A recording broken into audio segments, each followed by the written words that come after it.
Hey guys, it's bringing you another video and welcome to another patch note video. So we always do these to keep ourselves up to date as much as we can in the game.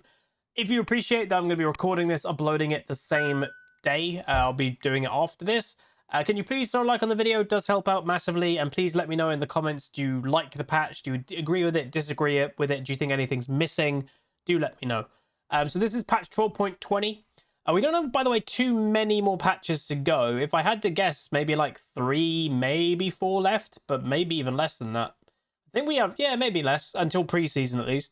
It's kind of crazy. So let's see how it goes. Just reminding everybody, yes, Worlds is on, but this will not do anything to Worlds. Worlds is locked in to a patch a few days ago. Not a few patches ago. And they kind of stay on that one because it helps with consistency of the games. So we're getting nerfs to Aatrox finally, Maokai and Set, and then we're getting buffs to Elise, Evelyn, which I have no idea why, Gwen, Jayce, Kennen, Rammus, Wukong, which worries me because we literally have had, you know, not even that long ago, we had absolute Wukong domination, and Ziggs.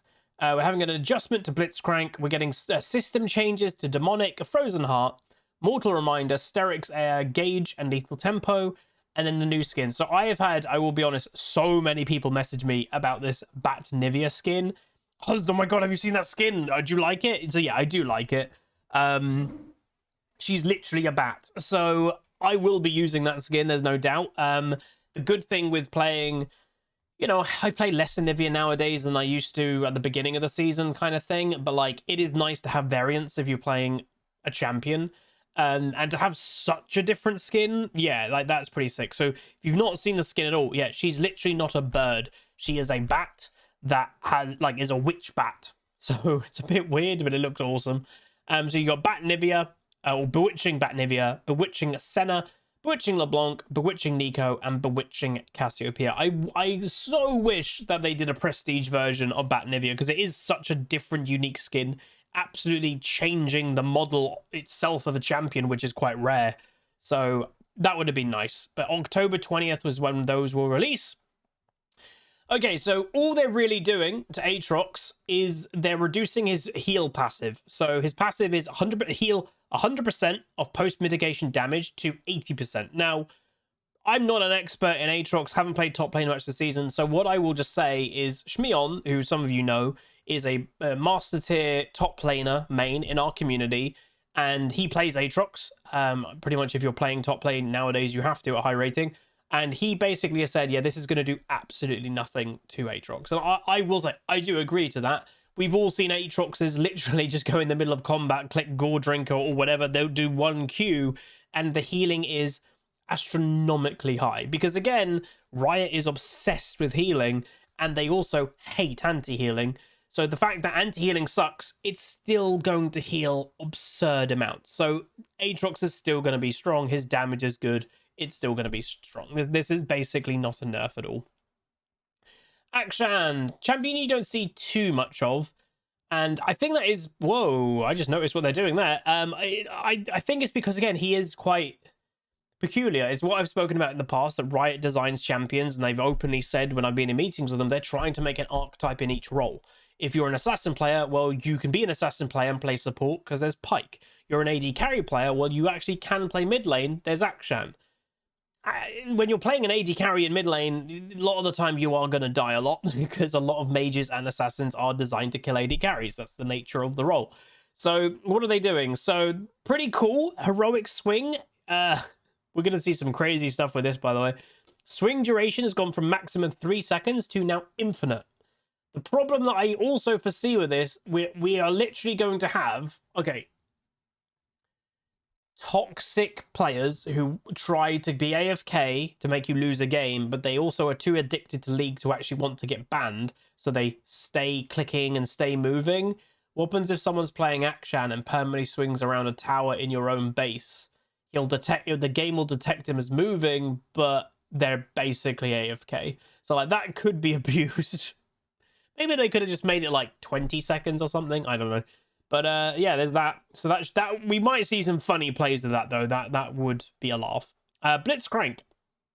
Weirdly, the change that they did to him actually gave him okay jungle. I still wouldn't have massively recommended it, but I did see a couple people pull it off.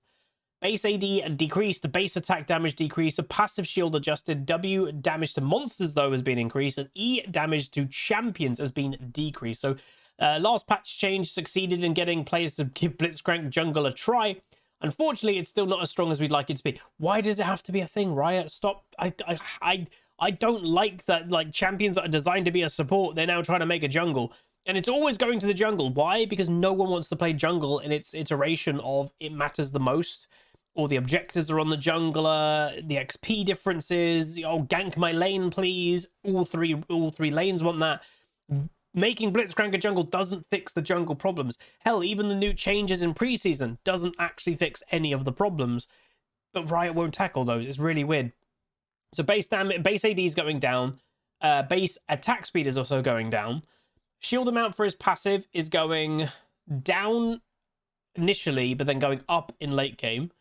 The W overdrive damage to monsters is going up, but no longer scales linearly. Scales as the following. What, does it have like a spike somewhere? Oh, right. I was like, it looks linear to me. It's linear from here, but in the early stages, it's more chunk in the early game. So yeah, you get quick power spike in the early game. And then E Power Fist, it's getting nerfed, so the total AD is going down.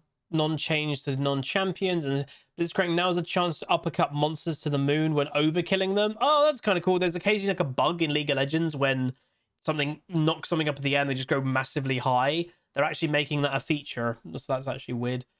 Elise, really cool champion, but struggles because of how early game she is a bit. Human form Q range adjusted. Wait, are they...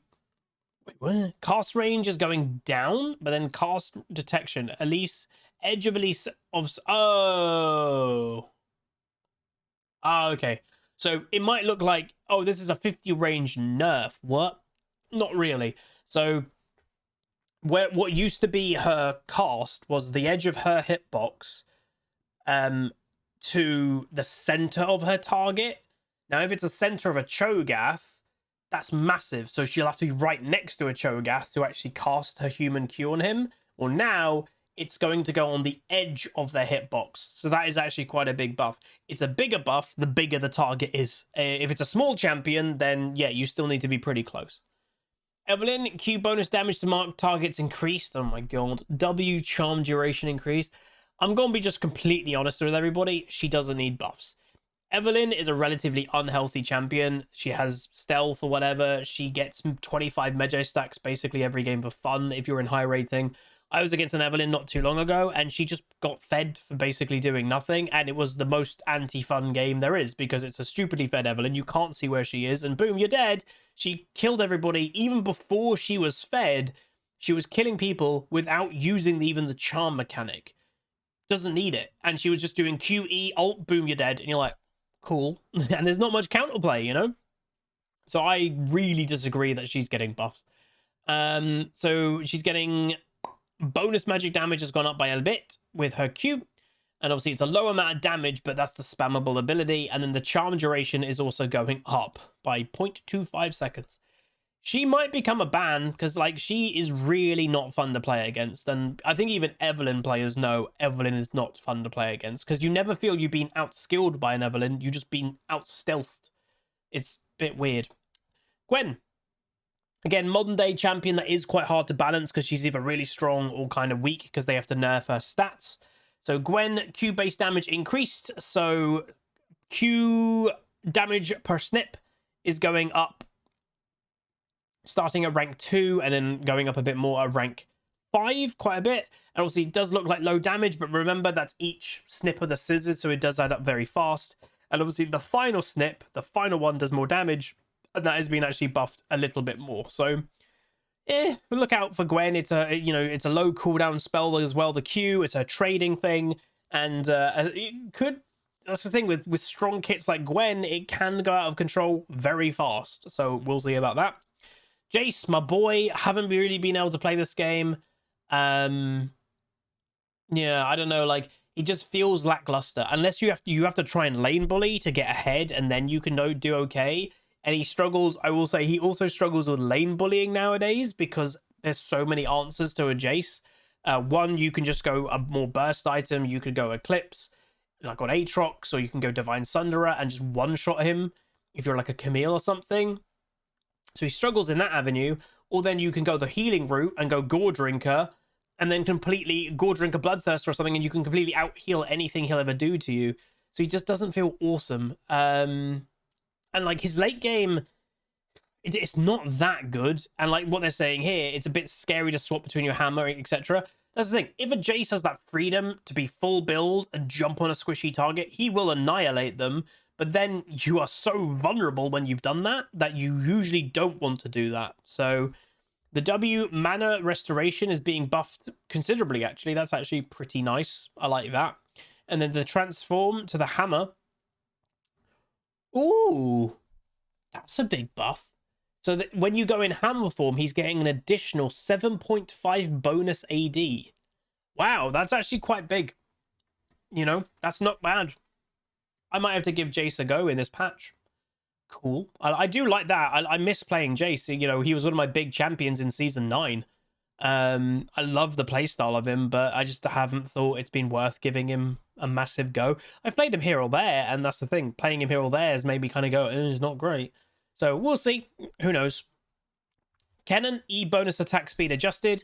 After ending his E, Kennen's bonus attack speed buff will now allow him to surpass the 2.5 attack speed limit. Interesting. That could definitely help him with his AD build that Reckless liked to do. I don't think that's going to make a big difference, though. Maokai, again, a champion gets a mini rework and then becomes absolutely crazy. Surprise. Passive healing based on maximum health. They're actually healing. They're nerfing healing 2 times in one patch. Are they feeling okay? So, passive sap magic. Healing based on maximum health is gone from 4.5 to 12% based on your level maximum health. It's now 4% to 10%, so a little bit of a nerf there.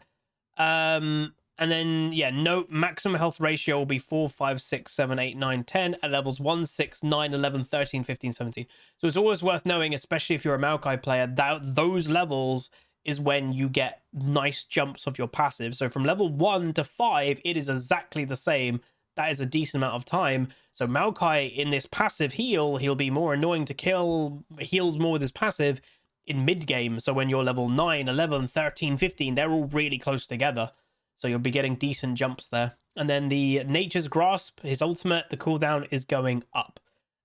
Starting at rank 2 by 10 seconds, and then rank 3 at 20-second nerf, because it was just happening a bit too much. And it's a big ult, so little nerfs there for Maokai, but will make a little bit of a difference. Rammus, W self-slow removed. Oh, that's actually, whoa, that's pretty nice, actually. And then R dash speed increased. So yeah, when the thing with Rammus, he actually weirdly is actually okay in the current meta because there's so many auto-attacky things with like Blade the Rune King and everything that he could be effective because he's got built-in Thornmail, and you then can buy Thornmail. You're very effective against those type of champions.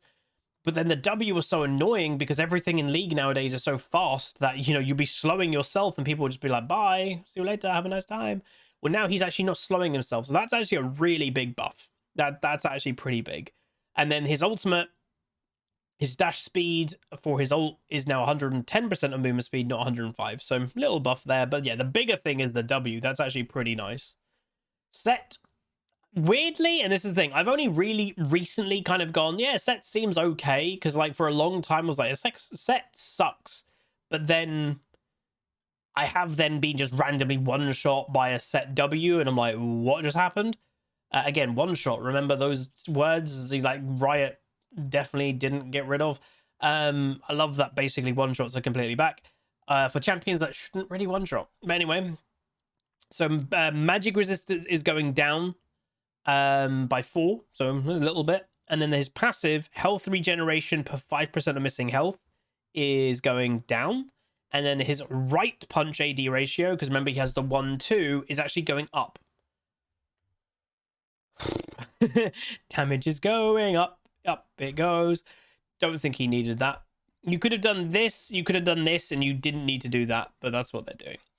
Oh my god, more damage buffs. Wukong, definitely a champion that I've not been one-shot by within the last week. Wait a minute, I definitely have. Right now, Wukong's damage output is actually greater if he ends his ult before it times out, which feels pretty bad. Yeah, I mean, that kind of makes sense in some ways, though. His ultimate doesn't really feel like a damage ability to me. It feels more of like a big CC. So that weirdly makes sense to me. But we're putting more strength into the ultimate so then he can spin. So what they're trying to make people do is make... If you're min-maxing as Wukong currently, you'd cancel your ultimate to get back into your chain of rotation of spells quicker. They don't like that playstyle, I guess, so they want... No, do finish your ultimate. You should finish that. And they're actually giving it a big buff, so... And no other nerfs. No nerf to E, Q, anything. It's like Wukong might be crazy again. So... Its physical damage per cast is 8, 12, 16% of target's maximum health, with a 220% AD bonus. It's now 8, 12, 16%, which is the same, but a plus 275% AD ratio. That's a huge buff. So yeah, look out for Wukong in your games probably pretty soon. Ziggs, I love Ziggs, but he always just feels a bit lackluster. Part of it isn't even like his damage output. His damage output isn't terrible. Some of it is just simply his kit. His bouncing bomb, and you know, I like Ziggs, I play Ziggs occasionally. You could be nearly perfectly accurate with Ziggs, and on any other champion you'd hit your abilities, but Ziggs, your bomb might just might bounce at the wrong time and bounce over your opponent, and that's what's cost you the kill or not. And it's like, everything with Ziggs is a skill shot, every single ability, and they're not the easiest ones to land as well, especially with the bouncing mechanic. So the bounce damage though is going up by base. Only 10 per rank, but that does make a difference. Helps with minion clear, helps with last hitting, helps even with poke, helps with kills. So it's a bit of a buff, and the thing with Ziggs, he still is very much a skill-based champion because how hard his skill shots are. So any buff is a welcomed one, I'm sure, to Ziggs players. Item changes though, Demonic Embrace is getting less health, it's getting more ability power, and the damage per tick is going down. So... This, by the way, is to try and answer the build that's become so popular of buying a tank item like Sunfire if you're playing Udyr or Demonic, Diana or something, but then buying a Demonic and your damage output would be kind of nuts. And you'd also be really tanky because all these items give health and their damage wasn't bad. So that's what this is doing. The unfortunate thing, and why they're doing what they're doing, here like Zac, Amumu, Udyr, is this will hurt, let's say, me on Anivia, because Demonic is a great Anivia item, and what Riot is saying here is, hey, we're giving some more AP because that we know this is bad for other people, but like this overall is hurting me as an Anivia player because I'm squishier. Yes, I'm getting a bit more ability power, but Anivia is not the most ability power centric champion, and my damage tick rate is going down by 0.2 maximum health per tick. That's a nerf. So because other champions are using this item because they won't tone down their base damage of just those champions, other champions who are supposed to do damage have to suffer. So that's a little bit, yeah, in my opinion. Frozen Heart has become weirdly a really rush item. For even non-tanks, it's very common to see a Graves buy a Frozen Heart second item, or a Jax buy its second item. I've seen a Master Yi buy it for a second item. It's because it was just so valuable. So they're making it more expensive. They're making the combined cost more expensive, so it's harder to get early. The armor of it is going up, but the rock solid damage reduction is going down. I mean, I think it will still be strong, but maybe these little bit of changes will make it so non-tanks will not go this second item because they probably shouldn't. But why can a Graves, a Master Yi, or something like that buy a Frozen Heart second? It's the thing that I have to keep going back to because the damage is so high still. They can buy one damage item and their damage is great for the next 15 minutes because it's not like, oh, I'm buying a tank item second and now I've got no damage because I've not bought a second damage item. No, the damage is still great. It's amazing, especially if you're a Blade of the Ruined King user. It's perfect. That's the problem. But Riot, I don't know, they just don't want to nerf damage again. Or they didn't even nerf it in the first place. Mortal Reminder. So, obviously, Grievous Wound sucks. So, we'll see what they're doing here. It's more expensive, but it's giving more attack damage, but it's giving less attack speed. So why are they doing this? While we've buffed Mortal Reminder to be a better Grievous Wounds item, it still competes directly with Phantom Dancer in terms of stats for AD carry weighing their options. We're emphasizing its AD component more so it can stand out against Phantom Dancer's attack speed and move speed offerings. Okay, fair enough. Sterix Gauge, so it has fallen a bit behind because, yeah, they reintroduced, obviously, Death's Dance, and that item is just crazy. So the claws that catch bonus AD has gone from 45 AD base to 50, so a bit of a buff. And then the shield, which obviously was crazy at one point, is now an 80% bonus health decaying over 4.5 seconds. So it's a big shield when it procs. It was 75, it's now 80, so a 5% buff. But that can make the difference between living and dying, winning a trade, not. So that it is. All I would say is the Juggernaut Fighter items, if you look individually at their items that are available to them, they are so strong. Like Death's Dance, Mortius, Blade the Ruin King, Divine Sunderer, Gore Drinker, Sterix. They have some really strong items, like really strong. And I would say, you know, yes, maybe I'm biased as like partially a mage player. Mages do not have anywhere near as strong items as fighters, I would say, but there's always one that people always go, oh, that one. And that's Zhonya. Yeah, Zhonya is a strong item because to survive as a mage, you need a bit of invulnerability nowadays, and has for a while. But I would happily, willingly get rid of Zhonya if the damage and everything was toned down, that you didn't need to have that complete safety net. You didn't need a Zhonya to stop yourself getting dove by a Master Yi with one item. You know, that's the thing. You need that Zhonya to stop dying to a Master Yi diving your tower. That's the problem. So, I don't know. Rune changes just one this lethal tempo. So, oh, it's a nerf to lethal tempo. So, when it procced, your bonus range for melee was 50, and for 75 bonus range for ranged champions, it is now being both equalized to 50 range for both melee and range. So that is a nerf technically. But you know, things were like a Vayne getting that bonus range is a big thing, but like her range is small anyway. It was a bigger deal when like a Twitch with his ultimate is then proccing lethal tempo, and dude, he is like so far away and just absolutely smashing, and you're like, oh, okay, well, this is fun. So I don't know. I think it's probably healthy, but I'm surprised in some ways as well. I don't know. Behavioral systems. Zero tolerance language will now be detected live and in game. When detected, these messages will not be sent to other players. The offending player will be system muted and all players will be notified. Whoa! Damn! So with our growing confidence in feeding detection, we're increasing the strictness of a model for high-level play in ranked solo queue. We'll continue evaluating play in other queues to make adjustments as necessary. Recently honored players will now be visible in add friend and friend request menus. You want to make sure it's easy to keep playing with those players you've enjoyed. So from what I can tell, a high level play, obviously if we go all the way up, Riot deems high level play probably elite. So this might only be happening in Diamond and 2 and above for now, but it's a experiment.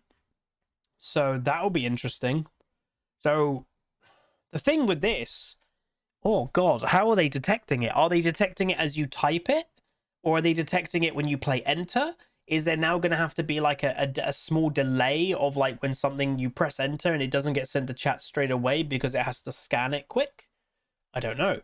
But obviously, they're going to have like a blacklist of these are the terms that we're putting in. I'm sure they'll keep updating that, but obviously we can probably think of like what type of terms they're going to have straight away. But it's the thing that I would like, weirdly, is like, yay, this is happening. I weirdly would have liked if they didn't say anything like publicly that this was happening, because the people that do this now are reading this or watching this video and they're aware now, oh, I can't say those things 100% now. And they're just, well, they're not going to say them, which I guess is a good thing. But then those players who would have said those things aren't getting potentially any type of like punishment initially. And sometimes maybe that's the way you have to teach it. But I don't know, you're getting into a whole different conversation there. Event missions, so those things are happening there. Mythic content, Mythic Chroma icon updates. We heard your feedback loud and clear. Mythic Chroma icons are receiving updates to standardize their features. Moving forward, all Mythic Chroma icons will feature the following: portrait with the new colors that reflects changes to the skin, new summon icon if the original skin did not have a matching icon or did not have an icon that features their portrait, no decorative border, naming standardization, skin name Mythic Chroma icon, and then icons receiving changes. So these are the ones that they've already done and they're kind of adding this onto, are those skins. Mythic's rotation. So we're getting Prestige, Bewitching Misfortune, Prestige, Coven LeBlanc, Mythic Chroma High Noon Senna, and leaving, which that means you'll be able to re-roll for these potentially, or yeah, technically, is the Battle Academy Leona and Psyops Ezreal, but they're not new. Those are older ones. So if you own all the skins like myself, you already probably own them. Quality of life changes and stuff like that. Searching for a champion by typing their name in Champ Select will automatically clear any currently selected role filters. That's a nice quality of life change. As always, you should read or just have a bit of a thing that, boom, you're a Gragas player. Well, read that bug fix. Technically, we should all read them, but I think most of us don't. And yeah, then the new skins. I want that Batnivia skin. I think it looks so good. Oh, yes, it's got chromas. I'm not a massive chroma person, but I will get the chromas to Batnivia because she is one of my main champions. I don't think that's going to change next season. I think I will still play Anivia. Maybe not as much as this season, but I still will jump on that champion. So having some variants, I think, would be good. But yeah, pretty nice. So overall, not a terrible patch at all. Still, personally, for me, missing the healing nerf or the anti-heal buff. I still feel there's way too much in the game. And I to the point that I do think it's hurting the game, personally. And also judging by worlds and what we can tell what's going on in those patches, potentially more Yuumi nerfs need to be happening because she has taken over. But we'll see. Anyway, that's going to be it. Please do let me know what you think of the patch by commenting. Do you like it? Do you not like it? Do you agree, disagree with whatever they're doing? But if you can throw a like on the video, that'd be amazing. So yeah, like, comment, subscribe. See you guys next time. Peace. Call down the reckoning.